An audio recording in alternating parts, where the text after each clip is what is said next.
San Antonio de Padua, sacerdote franciscano y doctor de la Iglesia, junio 13.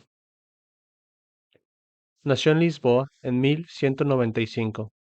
Santo franciscano de origen portugués, sacerdote y doctor de la Iglesia. Su nombre de nacimiento era Fernando Martins. Era hijo primogénito de Martín de Alfonso, caballero portugués descendiente de nobles franceses, y de María Taveira. Estudió en la escuela catedralicia, donde un tío suyo era maestrescuela.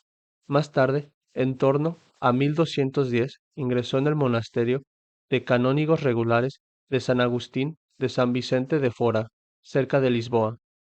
Allí tuvo como maestros al propio prior Pedro y a un hombre de amplios conocimientos como Petrus Petri, pero su familia y amigos no aceptaron su vocación y trataron de hacerle abandonar. Para evitar estas presiones renunció a la herencia familiar y se trasladó en 1212 al monasterio de Santa Cruz de Coimbra, importante centro de enseñanza religiosa que contaba con una gran biblioteca. En este otro lugar recibió la influencia de la Escuela Teológica de San Víctor, París, a través de profesores que habían estudiado allí.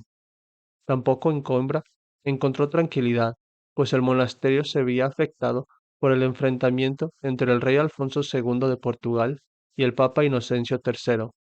Su propio prior, Juan, fue excomulgado por apoyar al primero.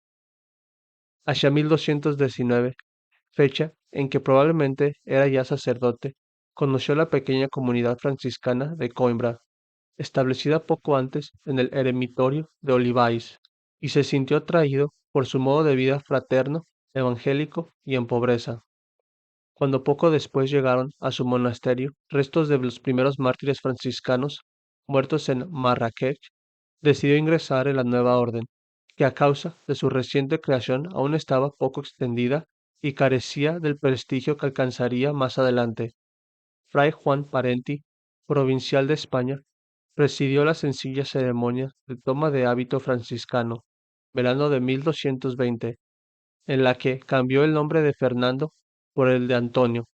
El eremitorio de Olivais estaba dedicado a San Antonio Abad, símbolo de su cambio de vida.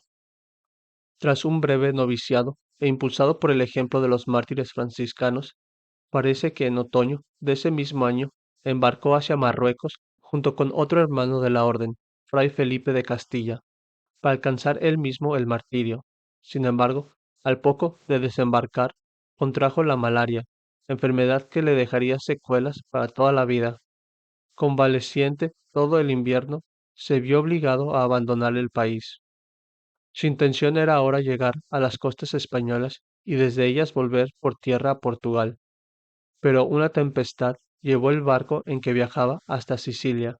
Permaneció algún tiempo en Milazzo, costa noroeste de la isla, donde había una comunidad franciscana para completar su recuperación. En junio de 1221 asistió al capítulo de su orden en Asís, capítulo de las Ésteras, que convocó a 3000 franciscanos. Allí conoció a San Francisco de Asís y decidió no regresar a Coimbra para ponerse al servicio de Fray Gracián, provincial de la Romaña. Este lo envió durante un año al eremitorio de Monte Paolo, cerca de Forlì, para que se fortaleciese antes de encomendarle alguna misión de apostolado. A mediados de 1222, ya con buena salud, predicó en la catedral de Forlì, sin haber preparado previamente sus palabras, pero con gran profundidad, con ocasión de unas ordenaciones de franciscanos y dominicos. Su provincial le nombró predicador y le encargó ejercer su monasterio por todo el norte de Italia, donde se extendía por muchos lugares el catarismo. Recorrió así, enseñando, numerosos lugares.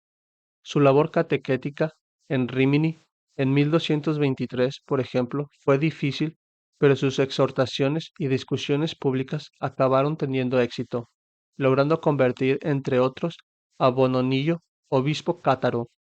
A finales de este año o principios de 1224, estuvo también en Bolonia, enseñando teología a otros frailes franciscanos en el convento de Santa María de la Pugliola. Fue el primer maestro de la orden. recibiendo para ello el permiso de San Francisco, que le escribió una carta llamándole mi obispo. Hacia 1224 o 1225, sus superiores lo trasladaron al sur de Francia, donde los albigeneses tenían más fuerza que en Italia. Su método para combatir la herejía consistió en llevar una vida ejemplar, en charlas con los no creyentes y en catequesis para fortalecer la fe de los cristianos. Prosiguió su enseñanza teológica en Montpellier, donde se formaban los franciscanos y dominicos que iban a predicar en la religión, y Tolosa, ciudad con fuerte presencia albigense, además de ser guardián del convento de la Lepuy en Velay, al oeste de Valencia y Lyon, y, desde el capítulo de Arles de 1225, custodio de Limoges. Como tal estableció la residencia de los franciscanos de la ciudad en una antigua ermita benedictina y fundó un convento cerca de Brieve. A finales de 1225 participó en el Sínodo de Bourges, que examinó la situación de la región. San Antonio de Padua señaló a los prelados la necesidad de vivir sencillamente para dar ejemplo. El obispo de Bourges, Simón de Sully, respondió a sus palabras y aplicó en lo sucesivo la reforma de costumbres, ayudándose de franciscanos y dominicos para la evangelización de su diócesis. La muerte de San Francisco, el 3 de octubre de 1226, le obligó a viajar a Asís como custodio de Limoges para asistir al capítulo general que debía elegir un nuevo ministro general. Este tuvo lugar el 30 de mayo de 1227, siendo elegido Fray Juan Parenti. Buen conocedor de la valía de Antonio, le nombró provincial de Romaña. Muy querido por sus frailes, recorrió los lugares de su provincia donde había conventos franciscanos.